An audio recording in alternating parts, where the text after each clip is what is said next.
bumming with Bob. Let's have a few brews.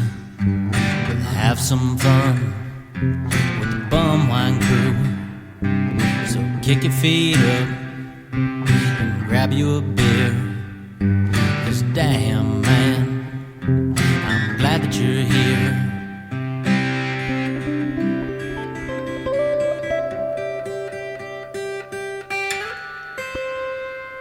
All right. This is Bumwine Bob welcoming you to an all-new edition of Bumming with Bobcat. And this week we are chopping it up with a retired NYPD detective turned author. Mr. Vic Ferrari is joining the show. Vic, how you doing, man? I'm doing great, Bobcat. Thank you so much for having me on your show. I really appreciate it. No. Thank you for taking the time to come on here. It's great to welcome you to my humble abode here on the podcast, where the drinks are flowing. We have a good time, and to celebrate you coming on here, I'm gonna crack open another one here to get the party started. There you go. Yeah. Well, and I was thinking, what am I gonna drink tonight? And I have, I always have a fridge fully stocked of beers, and I know you're a New York guy. And this isn't quite New York City, but it is a New York State brew. I got the Genesee Cream Ale. Have you had the Genesee Cream Ale in the past? I have not.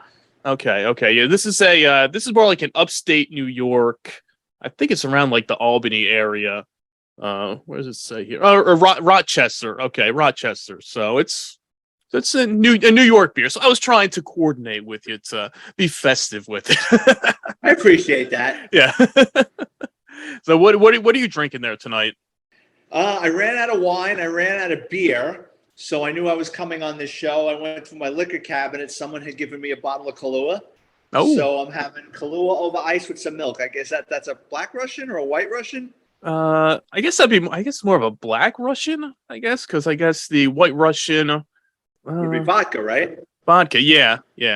I've never been a big White Russian fan. I've had them a few times, but hey, you do what you got to do sometimes. You know what it is? When I was a kid growing up in the Bronx, and they kept moving the drinking age on us, right? So it used to be 18, then it went to 19, then it went to 21. I kind of got caught up in that. And we used to stand in front of the liquor store as teenagers and try to convince somebody going in there that was morally flexible to buy us a bottle. And I remember one time, somehow we got a bottle of Smirnoff vodka. And we were making screwdrivers. I was like 15, 16, 14 years old. And I got so sick on it that it's like just the smell of vodka. I mean, and this is like 40 years ago. And it still gets you. Fucking repulsive. I think we all have that. We all have those drinks. And I've talked about it on my show before that I had an incident with when Absolute Vodka came out with all the different flavors. They had, your regular vodka, they had strawberry, watermelon, everything. And they had Absolute Citron, which was like a citrus flavored vodka. And one night had a party at a friend's house, and we were just doing shots of it. And it was like, oh, this stuff isn't bad. You can start, pounding it down. And then next thing you know, you stand up, the room's spinning. And this was after there was a girl at the party that was sitting on the chair in my buddy's basement, and just out of nowhere, she just turns to the side and just throws up all over the floor. And, I'm trying to be, I was probably like 18, 19 at the time. I'm trying to be the hero and the nice guy to help clean up everything to kind of get the brownie points.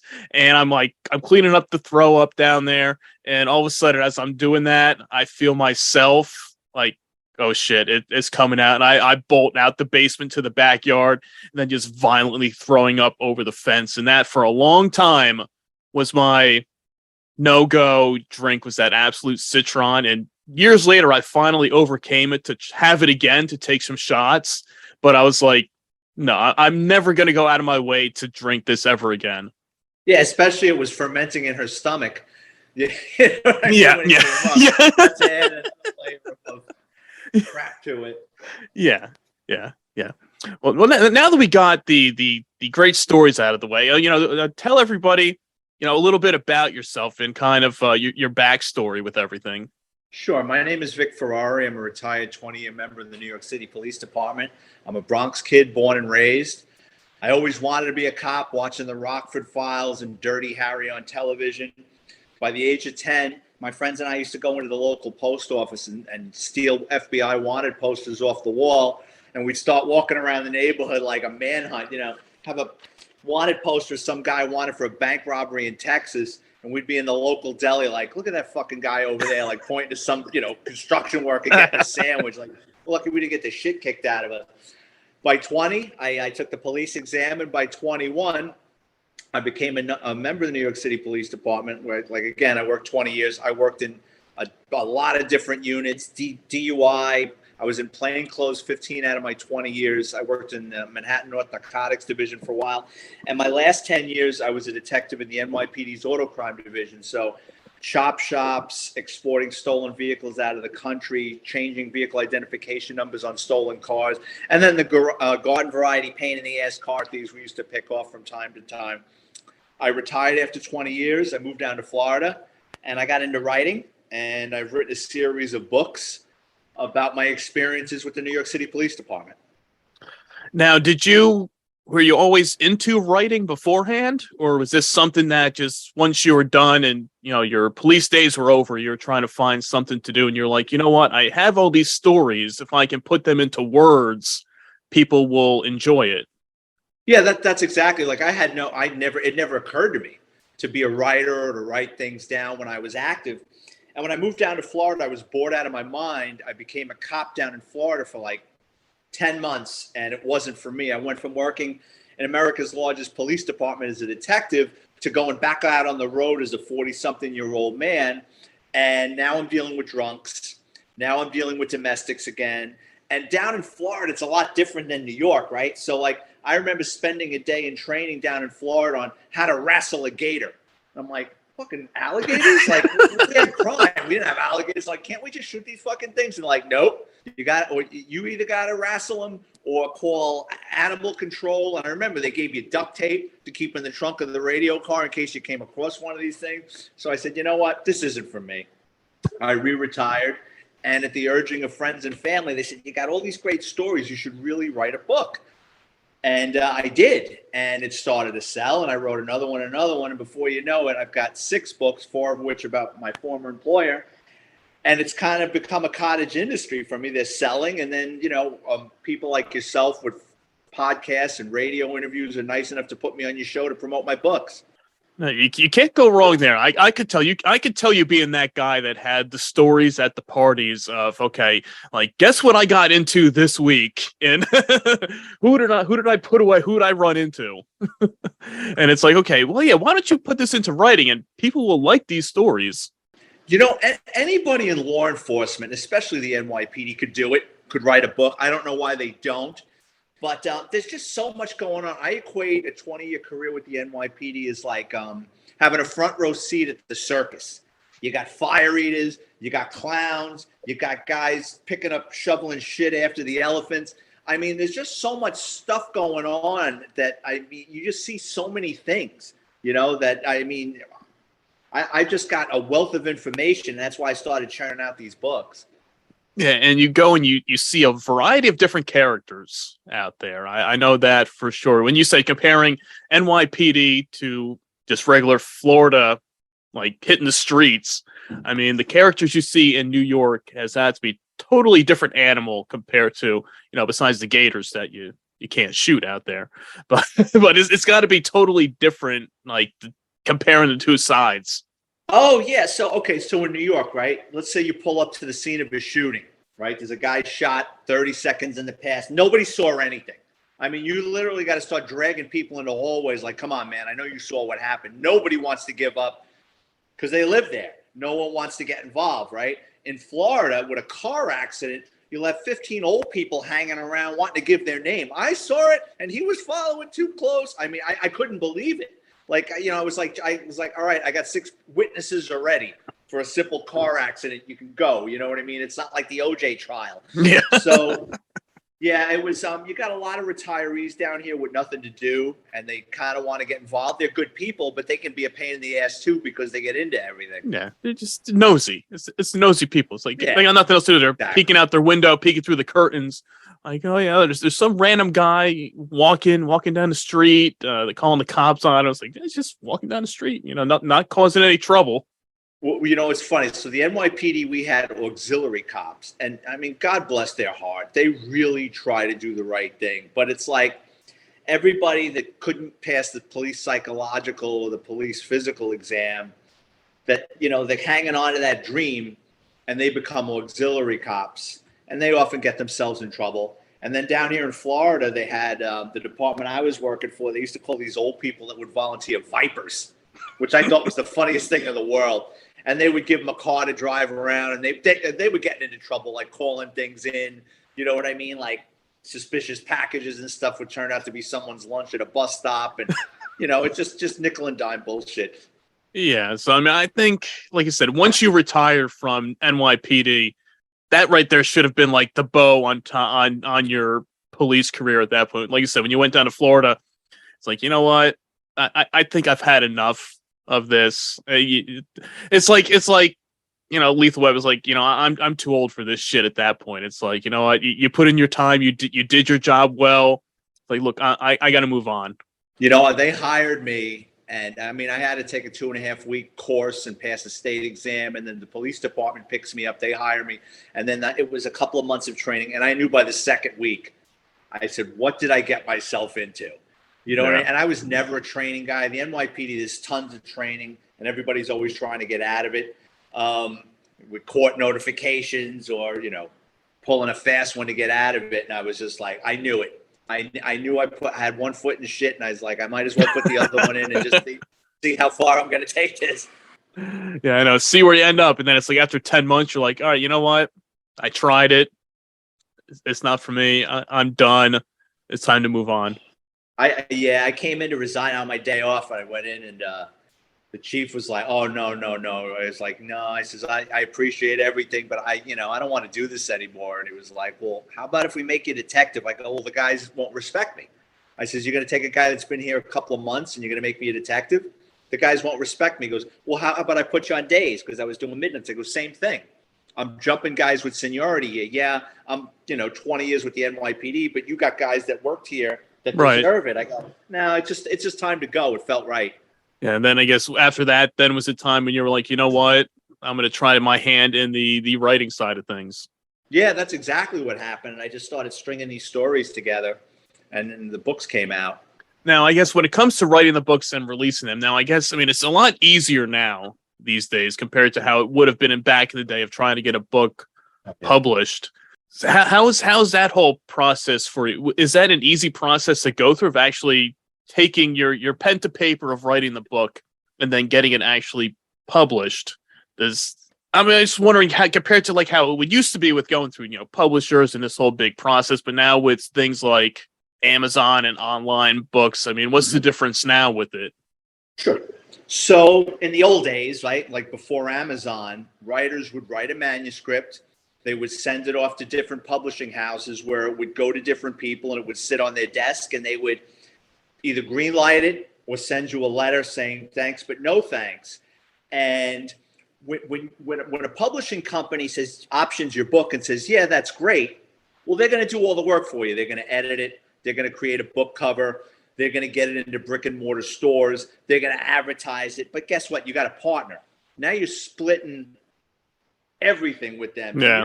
You're not going to get rich writing books unless you're Stephen King or Patterson or, one of the big names churning out books left and right. No.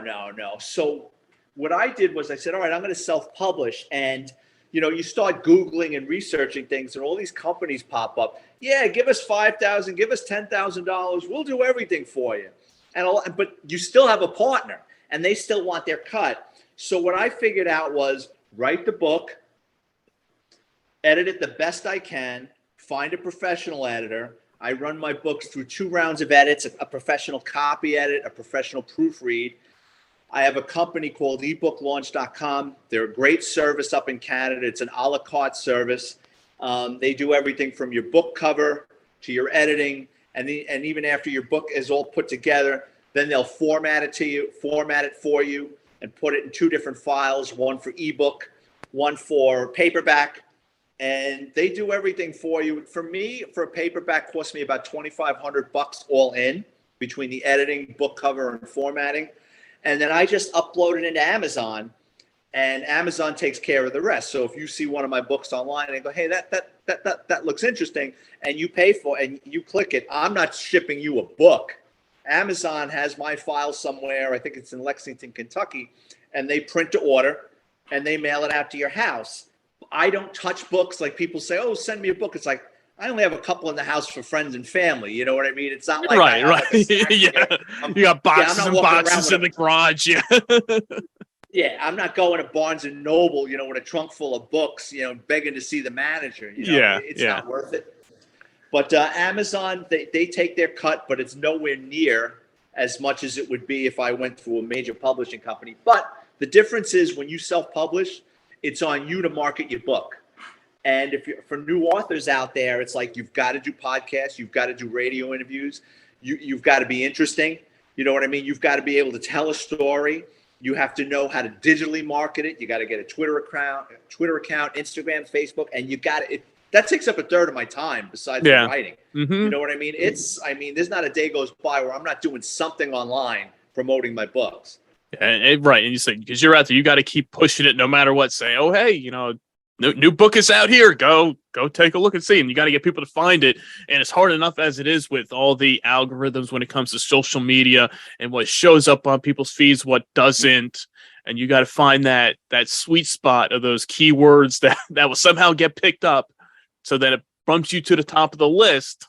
People say, oh, hey, Vic, oh, here's this book you did. Oh, NYPD. Okay, I like this. Okay, I'll buy it. And then, boom, there's one order for you. Well, you're right. And I'm lucky enough. So I had a career that a lot of people find interesting, right? So there's so many people, especially when Live PD, and now I guess it's called On Patrol Live, people love true crime. They can't get enough of it. So I'm lucky enough. I'm in a genre where people find interesting. So my books, most of my titles has the word NYPD in it, or New York City Police Department. And like you were talking about, like search engine optimization. Mm-hmm. I'm ahead of the game with that because I have words in my right. People searching for that stuff anyway, and it'll pop up even if they're not even looking for a book. Somehow they search NYPD something, and they're like, oh, what's this? There's a book about auto theft and NYPD and these stories. Okay, that sounds interesting. I'll click on it and take a look. Exactly. Yeah. So now, did you get any pushback when you decided you were going to write these books and tell these stories? Did you get any pushback from anybody in NYPD or anything, or have you? Have you changed the names, and I guess have you given everybody a secret identity for the books? I'm assuming you're not using anybody's real names. You're right. Well, here's the thing. So when I got into writing these books, the two things I set out not to do was get anybody divorced or in trouble or embarrassed. Right. So I changed the names, the dates, the ranks, the precincts, the locations, but all the stories, it's things that happen. I might move a character in and out. I might change a character in a story, but there's a story in one of my books where there's a cop we used to work with, and with the NYPD, the quickest way to get into trouble is lose your gun and shield. If you lose either of those things, you're going to lose 30 vacation days, and you're going to get put on a year of disciplinary probation where they could fire you for anything. So there was this guy we worked with, and wasn't the brightest of bulbs, and he lived in a shitty neighborhood. He was going out one night. He wasn't going to take his gun with him, and he was afraid of a burglary. So he hid his gun in the one place he didn't think anyone would look, which was his oven. So he goes out, comes back home, 4 beers, 9 hours later, he's liquored up, wants to make a snack. Oh, frozen pizza's in the freezer. Preheats the oven to 425, forgets about the gun in the oven, goes into the living room, puts on the TV's channel surfing. Well, there's gunpowder and bullets. So what happens? The gun starts going off inside the stove and starts shooting at him. He's got to crawl out of his apartment on his fucking hands and knees and call emergency service to come. And his gun was blown to bits. And he needed a new stove. And, oh, by the way, he lost 30 vacation days and got put on a year of probation. Wow. That's the new one. I don't think I've ever heard of anybody doing that before. So Well, you got to remember something. The New York City Police Department at any given time has between 35 and 40,000 members. So, and we hire in bulk. So a small police academy class is like 500 people. And we have classes sometimes as big as 2,500. So they do their best to screen. But, I mean, are you going to get some nitwits or bad apples from time to time when you're hiring in bulk? Yeah, absolutely. They mean well. It's not quite all there for them. It happens. We all know people like that, regardless of profession that they're in. Oh, yeah. In another one of my books, there's a story of, so when someone dies, right, like in public, if someone dies in an apartment, right, cops show up, EMS shows up, yeah, the guy's dead. The police do a preliminary investigation, right? Then the ME comes, the medical examiner. The medical examiner is going to be the final call on, yeah, you know what, something doesn't look right. We're taking it to the morgue. We're going to do an autopsy, or yeah, this guy is 85 years old on heart medication, and we called his doctor up, and he said he could go any minute. Yeah, release the family, tell the family to go call the funeral home. Mm-hmm. But when someone dies in an apartment or a house, the police sit there. It's called sitting on a DOA until the medical examiner arrives, and that can take 6, 7, 10 hours sometimes because people are dropping dead all over the 5 boroughs. So this lazy cop goes to an apartment in a housing project. The soul man died in his bed. He wasn't dead for very long. It wasn't like he was like a real bad stinky one. He was only dead a couple hours. The paramedics come and they go to leave, and the cop says, well, aren't you going to take him? They says, we don't take him. You got to wait for the medical examiner. We only take him if he's in public view. So they leave. It's Friday night. The cop wants to go out drinking. He doesn't want to get stuck into the midnight tour sitting with this DOA waiting for the medical examiner. About a half hour later, a call comes over. That same building, that same floor is a cardiac. The same 2 paramedics come running up the stairs with all their equipment. And who's in the hallway but the dead guy that was in the bed earlier? And the cop is like, oh, shit. And they go, what the fuck is this? And the cop goes, you're not going to, he starts tap dancing because he thought it would be another 2 paramedics that would show up. He goes, you're not going to believe this. After you left, the guy jumped out of the bed and said, oh, shit. He ran through the apartment. He collapsed again on the floor. They said, you dragged this guy through the apartment. You can tell by the lividity of the body, and he's starting to get rigor mortis. And he's like, no. The sergeant shows up. They do another investigation. It's obvious he moved the body. He lost 30 vacation days, got put on a year probation, and wound up getting transferred to another borough. Had that happened nowadays, it would have been all over the New York Post. He would have lost his job. He might have even been arrested. Yeah, for that, and say, oh, yeah, I'm just going to move this guy out into the hallway. We'll call it in again and say, hey, wait, what? We just saw this guy. Oh, yeah, I don't know. Yeah, the guy just jumped up and said, oh, yeah, I'm not really dead.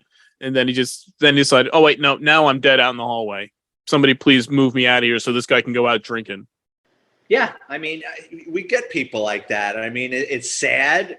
I mean, not all cops are like that, but, you know, like I said, again, when you hire in bulk, you're going to get some nitwits get through. Yeah. Yeah, I mean, now, did you ever come across, I was thinking of this before. Now, I mean, since I deal with, all this, I deal with bottom shelf booze and all this stuff now. I'm assuming did you deal with any of the drunks on the streets and anybody that might have been taking some, maybe some Thunderbird or some Night Train out there?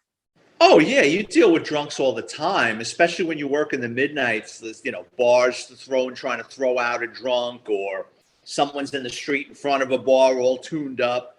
And then I got stuck very early in my NYPD career in the DUI unit, and I hated it. It was a borough-wide unit. I absolutely despise it because there's no winning arresting a drunk. They're either going to cry, they're going to fight, or they're going to get sick. Occasionally, you'll get a real happy one that doesn't give a fuck. But for the most part, the second you put cuffs on them till you lodge them at central booking, it's a nightmare. And back in those days, we used to carry those little portable Alka sensors, and that's what would give you a reading before you did the or after, I forget now, it's 30 years ago. You would do the the test, maybe walk and turn and lift one leg and all that crap. But I remember a couple of times having people that were, Hall of Fame drunks that blew like 0.38, 0.40, which can be fatal. Right. We locked up a female. I'll never forget this. It was on the day shift because usually you catch the drunks at night. We locked up a female in the Bronx, and thin woman, middle age, probably late 30s, early 40s. She blew a .38. I mean, it was coming out of her pores. You know, like you could, you can smell it. Yeah. And she passed the coordination test. I couldn't believe it. You know, we were just like, I mean, Hall of Fame drunk. Wow. I mean, must have been either a really professional drinker at that point and just has really good coordination and skills that she can just ace that stuff no matter how drunk. I remember asking her, because I was just in awe of her. You know what I mean? Like I said, do you wake up with a beer or a shot? And she goes, something like that. Okay. I'm guessing she's no longer with us. I mean, you can't carry on like that for long. No. Yeah. I mean, wow. Yeah. And that's an interesting thing to come across and see that you're like, how did you pass that? Like most people, especially at that level, would be tipping over, just laying on the ground, just like, all right, just leave me here. I'm done. Well, back in those days, we would take them to one of the highway units where they had the breathalyzer, and you had a highway cop that would do the coordination test. And like you had a room full of cops watching this because no one could believe what they were. You know what I mean? It was like everybody that was walking by was like, are you? And then she was on one leg going, "Hey guys, watch this." I mean, it was. All right, now, I was gonna say now you're just showing off. I mean, now, we brought you in here because of how drunk you were and whatever commotion you're causing. But now we're all standing around like, oh my God, look at this woman. And what is she doing here? Man, this is amazing. I remember writing up that case. The district attorney was like, he couldn't believe what I was telling him. He goes, how bad was the coordination test? I go, she passed it. He goes, what, are you kidding me? Like, it was bothering him. He's like, oh God. He goes, I hope she doesn't take this to trial. I'm like, dude, she blew a .38. Yeah. I mean, that's almost fatal. Yeah. She probably is not going to be alive by the time this goes to trial. Right. Yeah. And if it does, I don't think she's winning. This is hard to beat that data right there to say, what are you going to say? If it went to trial, she'd probably show up drunk. Yeah. Unless she somehow had somebody watching her for a day to say, okay, do not drink anything. All right. Oh yeah, sure. Well, somebody like that, if they don't drink, they'll get the shakes. Yeah. They'll have a seizure. The hand will start going, and I've seen that. Yeah. So it's like either way. I mean, there's no way it was not going to end well anyway for her. However, the way that would have broke down in the trial wise. Yeah, it was sad. Yeah. I mean, I'm sure you probably came across a lot of those sad stories and incidents like that. And I guess once you made it to the auto crime division now how was it? I mean, now did you get yourself into a lot of? Well, I guess when it comes to the auto crimes, now was it anything really? Pretty much you said like chop shops, stolen cars. Things like that. Now, was there anything crazy? I mean, I guess because you see things that you think might be crazy when you say, okay, auto theft. Now, not so much of the high-speed chases or anything like that. It's more of the sneaking around, trying to find out, okay, this car was stolen, this got put into a shop here, and then trying to round up the cars that were, I guess, kind of taken underground, I would say, right? Yeah, no, there was plenty of car chases. I was involved in probably between 50 and 100 car chases. I loved every minute of it. But did you ever see the movie Heat with Robert De Niro and Al Pacino? Mm-hmm. Yeah. So we worked on crews of guys doing it. And sometimes, if we got enough evidence, we were able to go up on their phones. And then once we get up on their phones, that's when it really got interested, because then, like, I did a case where these guys were shipping cars out of the country, and they were shipping 30 stolen cars a month. And we had multiple wiretaps going, and we quickly figured out that the thieves were also in the murder for hire business. And they were bragging about it on the phones. And when we took that case down, we probably solved about 15 homicides. Wow. Now, did you ever come across any famous cars in the process? Well, yeah, I'll tell you a funny story. So we had an informant was actually my partner's informant, and he was tied in with a lot of these Dominican car thieves and car organized gangs. So he would check in with my partner every now and then.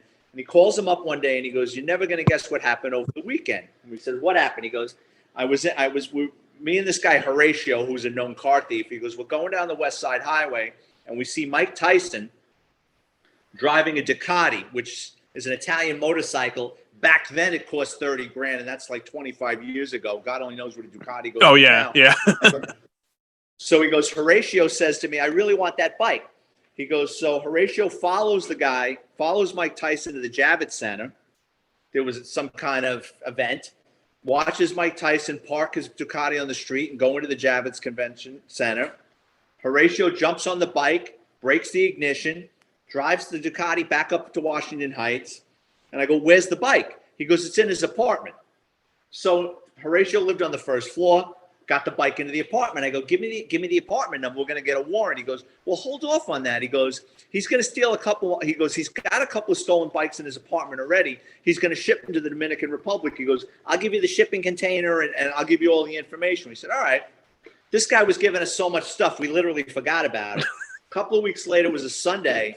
And my old partner calls me up and he goes, "You want to make?" I'll never forget. I was watching football. It was the winter time too, and he said, "You want to make some overtime?" I said, "Yeah, sure. What's up?" He goes, "Remember those motorcycles with Mike Tyson's Ducati?" I said, "Yeah." He goes, "They're getting shipped today." I says, "Today?" He goes, "Yeah, they're not going in the shipping container." He goes, "Horatio took all the motorcycles apart, bubble wrapped them, put them in crates. They're going to put it in a van and drive it out to JFK." And put it and send it airlift it. There was a shipping company that did air freight. So what we wound up doing was we went out to JFK, and who shows up late that night was Horatio and a couple of his friends. They stole a van. That was even funnier. They pulled up in a stolen van with all these stolen motorcycles. Yeah, like, stolen parts. Yeah, why not? At that point, you might as well just steal the van to take the stuff over there anyway. Why not? Go big or go home. Yeah, so we recovered Mike Tyson's stolen Ducati. Did you get any props from Mike Tyson for doing it, or? He was not happy because we recovered that. So if you get a car or motorcycle stolen and it doesn't get recovered, if it doesn't get recovered after 30 days, the insurance company writes you a check. Mm-hmm. Right? If it gets recovered before that, it's yours. The insurance company will give you some money to get it fixed, but you're not getting a new Ducati, so he wasn't too thrilled about it. I was gonna say, well, yeah, because since they took it apart and it was all in pieces now, and it's like, yes, they recovered the bike in pieces with it before that 30 days was up. So now he has a motorcycle in pieces that it needs to now be put back together because he's not getting the money for a new one. Yeah, we used to, I mean, there was so many bizarre things that would happen in auto theft. Another time, we were getting killed with these Land Cruisers when the Toyota Land Cruisers first came out. Same thing, the Dominican kids were shipping them to the Dominican Republic. So one day I'm up in Washington Heights. I see this Land Cruiser in a parking lot, 24-hour lot, had out-of-state plates. I run the plate, comes back stolen. I have the car printed, and I'll never forget, inside the Land Cruiser was a dog crate and some hunting magazines. So I get the truck printed. I send it out to the pound. I call the owner up. The owner's this big-time Wall Street attorney. And he's like, "Did you get my dog?" And I said, "Did I get your dog?" He goes, "Yeah." He goes, "My dog was in the crate." So what had happened was he and his wife were up in the country for the weekend. They brought the Land Cruiser back downtown.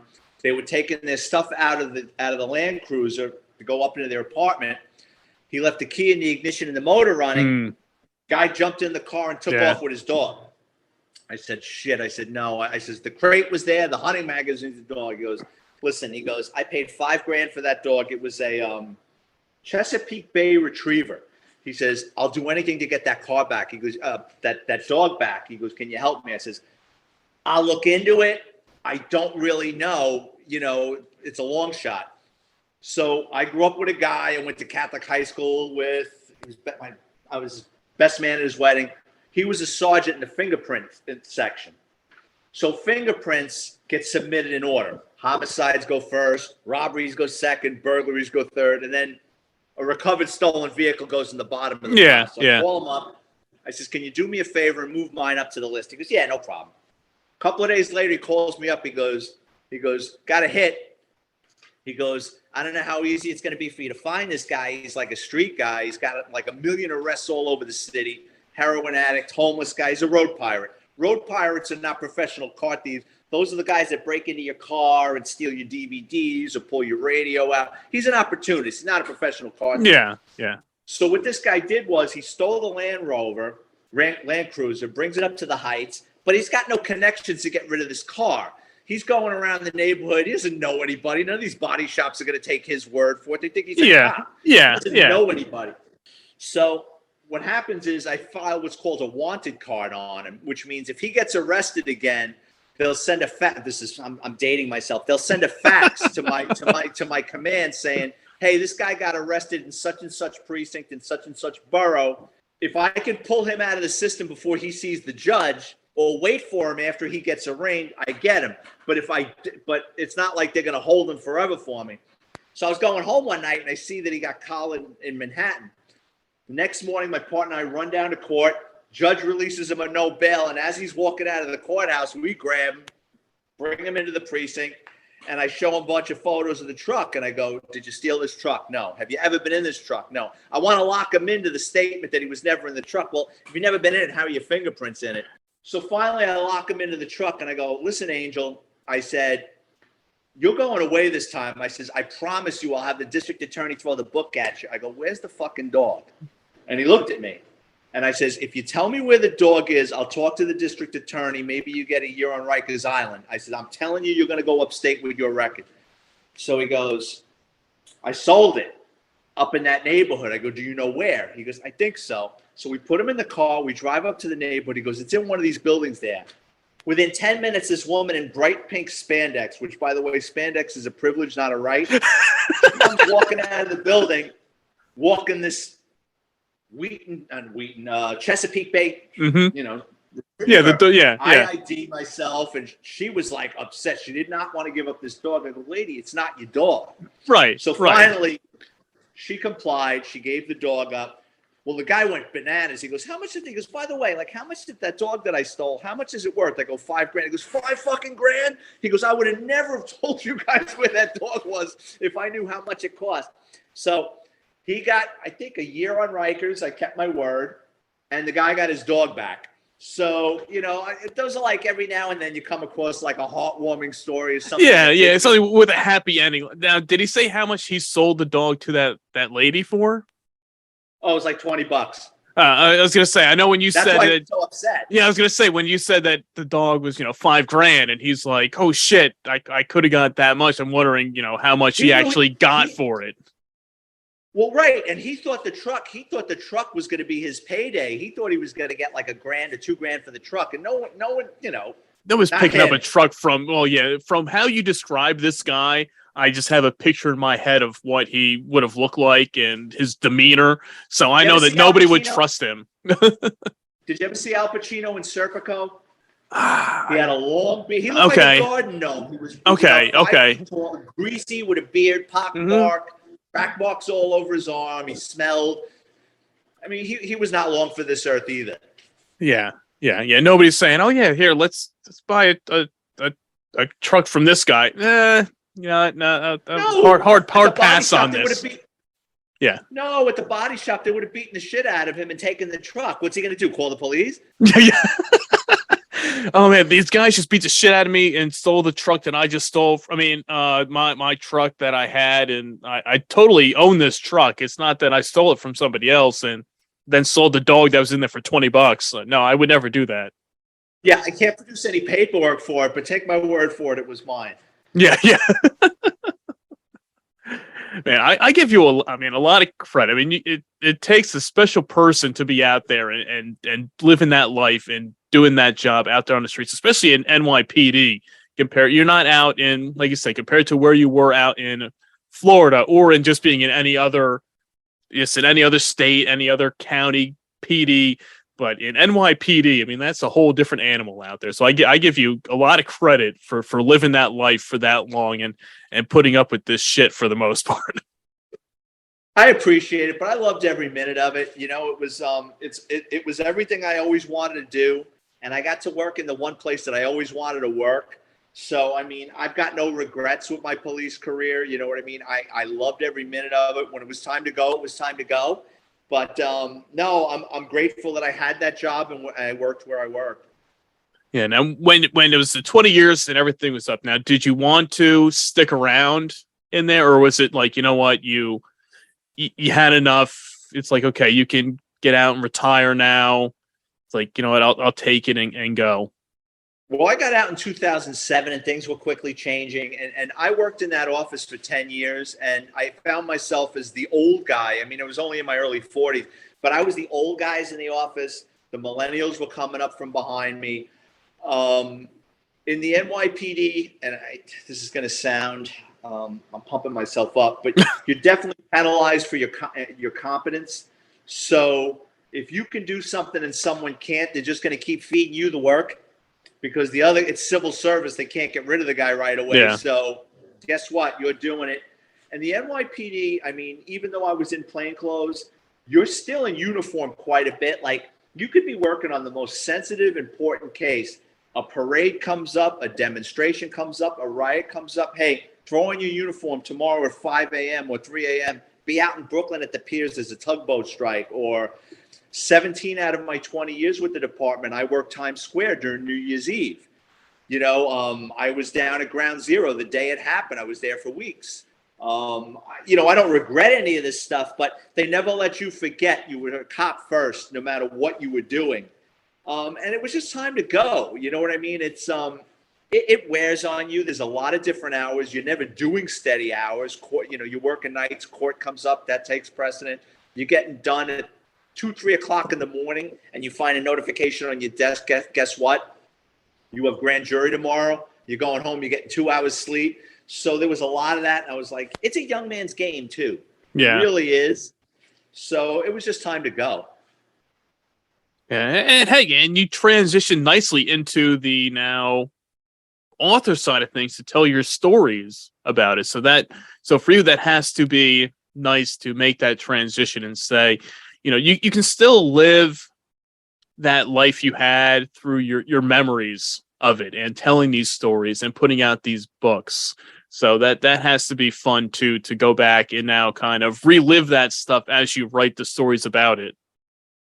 Yeah, 15 years later, I'm still living vicariously through myself. You know what I mean? It's, you know what I mean? And what's funny is, like, my friends call me up and stuff, and like, you know, I'll write a book, right? And I'll get phone calls like, you should have wrote about this guy, and you should have wrote about that guy. Like, at first I was afraid there was going to be blowback from this, but quite the contrary, because I don't name names. You know what I mean? I don't embarrass anybody. Mm-hmm. I'm not a sour grapes kind of guy. Sure, there were people I thought were assholes, but like, to me, it's not even worth writing about him. You know what I mean? I'm not a sour grapes kind of guy.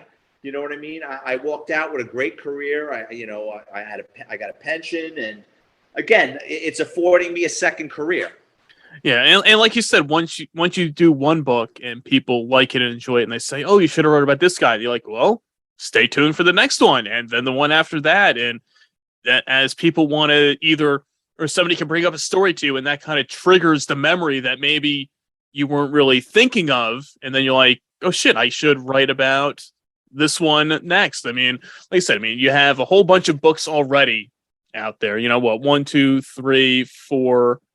I guess is it the 4 books about your NYPD journey right now? 4 about the NYPD. Yeah, 4 about the NYPD. I just wrote a book called Confessions of a Catholic High School Graduate.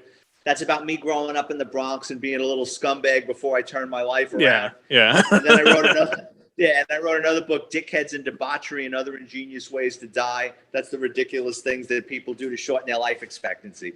Yeah, so there could be is there going to be another NYPD book in the works? I mean, is that something in the pipeline there? Yeah, I'm probably about 2/3 through on an NYPD book now. I just don't have a title for it. Okay. Yeah, it'll come to you. You know, you start writing something else and it pop up, you're like, shit, I'm doing that. That's the name right there. You know, it's funny. That's the last thing I always figured. The only book that I wrote that I had the title was Grand Theft Auto, the NYPD's auto crime division, because that's my 10 years in the auto crime industry, you know. everything you wanted to know about stolen vehicles, but were afraid to ask. What happens to your car after it gets stolen, where it goes, who steals your car, and then cases I worked on with car thieves and informants and mobsters. Yeah. So what's next? I mean, I know we kind of touched on that you kind of have a book in the works that you're kind of working on there. I mean, anything else you're working on? I mean, what's in the pipeline for you there?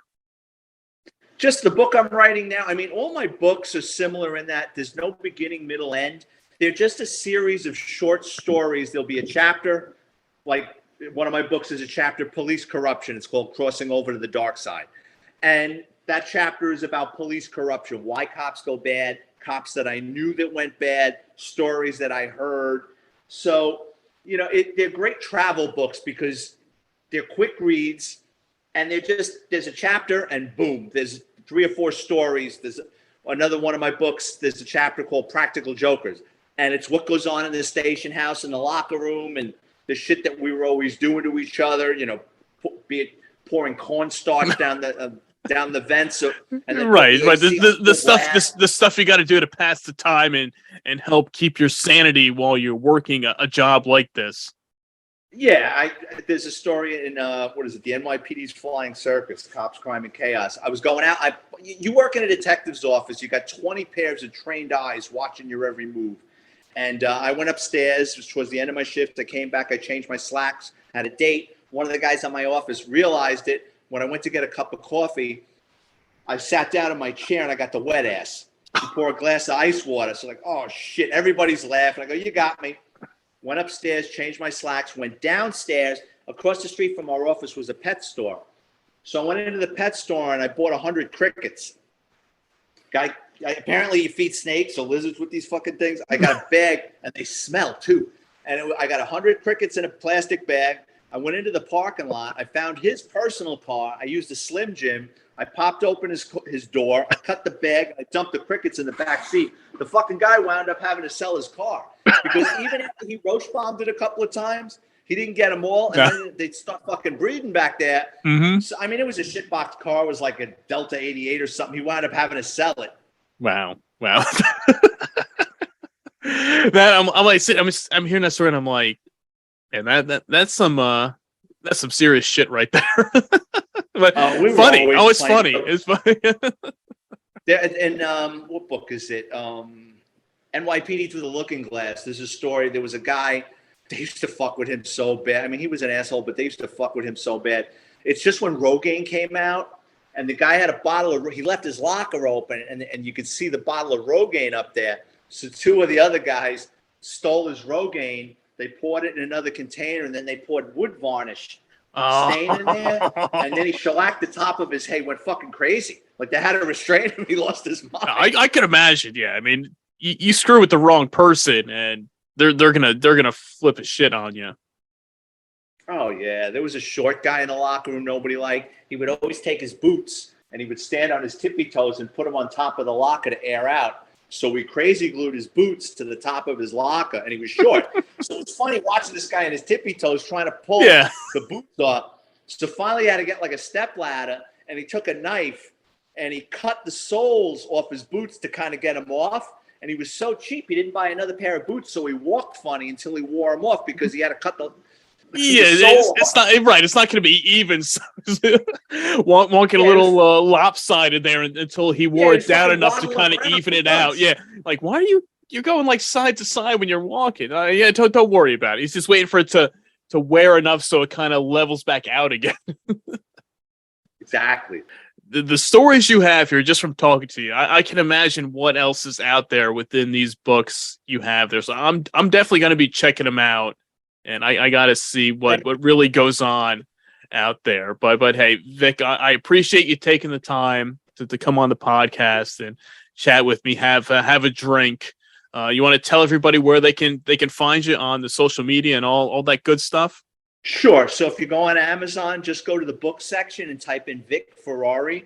All my paperbacks come up. They're all $10 or $2.99 ebook download. They're about 250 pages each. They're easy reads. They make great stocking stuffers or Christmas gifts. Just buy it, wrap it, and throw it under the tree. If you need to get in touch with me, I'm on Instagram and Twitter at VicFerrari50. There you go. Yeah, see, perfect time of year now, right? The holiday season right around the corner. Throw in there anybody who likes any sort of police stories or even just crazy stories in general, just from listening to you. I know there's going to be quite a few interesting stories in these books, so I'll definitely have to check it out. But hey, Vic, once again, I appreciate you taking the time, coming on the podcast here, and we'll definitely be in touch, keeping tabs on you, see what's next for you in the world of your author life now. I guess your second life after the world of the NYPD and the police work. Thank you so much, Bob. I really appreciate it. Thank you. Yes. No worries there. He is Mr. Vic Ferrari. Go ahead, check him out, give him a follow. And I am Bumwine Bob, and check out the website at bumwinebob.com. And until next time, cheers.